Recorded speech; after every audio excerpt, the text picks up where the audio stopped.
Jungle.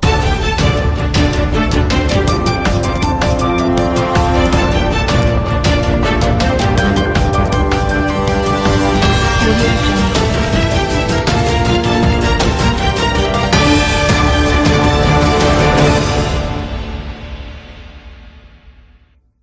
ନିଖୋଜର 1.5 ବର୍ଷ ପରେ ମିଳିଲା କଙ୍କାଳ। 2014ରୁ ବନ୍ଦ ଥିବା ସୂତାକଳର ପରିତ୍ୟକ୍ତ କ୍ୟାଣ୍ଟିନ୍ରୁ ହାଡ଼ କଙ୍କାଳ ଜବତ।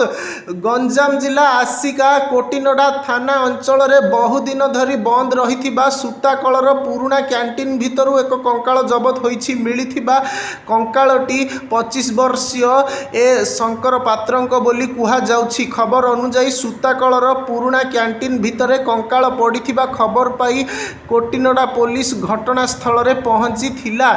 କଙ୍କାଳ ଜବତ କରିବା ସହ ଯାଞ୍ଚ ପାଇଁ ଫରେନ୍ସିକ୍ ଲ୍ୟାବକୁ ପଠାଇଛି ପୋଲିସ। କୋଟିନଡ଼ା ଥାନାରେ 2024 ମସିହାରେ ରୁଜୁ ହୋଇଥିବା ଏକ ନିଖୋଜ ମାମଲା ଆଧାରରେ ପରିବାର ଲୋକଙ୍କୁ ଡାକିଥିଲା ପୋଲିସ। କଙ୍କାଳର ପାରିପାର୍ଶ୍ୱିକ ସ୍ଥିତି ଅନୁଧ୍ୟାନ କରିଛି ପୋଲିସ।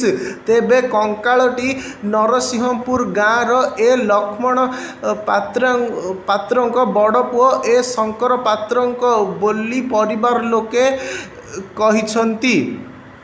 ତେବେ କଙ୍କାଳ ପାଖରେ ପଡ଼ିଥିବା ଜୋତା, ସାର୍ଟ ଓ ପ୍ୟାଣ୍ଟକୁ ଦେଖି ଏହା ତାଙ୍କ ନିଖୋଜ ପୁଅର ବୋଲି ଚିହ୍ନଟ କରିଛନ୍ତି। ପୁଅକୁ ଘରୁ ଡାକି ନେଇ କିଛି ସାଙ୍ଗ ହତ୍ୟା କରିଥିବା ପରିବାର ଲୋକ ଅଭିଯୋଗ ଆଣିଛନ୍ତି। ତାଙ୍କ ପୁଅ କିଛି ସାଙ୍ଗଙ୍କ ଠାରୁ ଟଙ୍କା ଧାର ଆଣିଥିଲେ, ସେଥିପାଇଁ ତାକୁ ହତ୍ୟା କରାଯାଇଥିବା ଅଭିଯୋଗ ଆଣିଛନ୍ତି ପରିବାର ଲୋକେ। ଯୁବକ ନିଖୋଜ ହେବାର 1.5 ବର୍ଷ ପରେ ଠାବ ହୋଇଛି ତାଙ୍କ କଙ୍କାଳ। ଆଉ ଏହାପରେ ଉଠିଛି ଅନେକ ପ୍ରଶ୍ନ। ତାଙ୍କ କଙ୍କାଳ ଏଠାକୁ ଆସିଲା କେମିତି? କେବେଠୁ ମୃତ୍ୟୁ ଘଟିଲାଣି?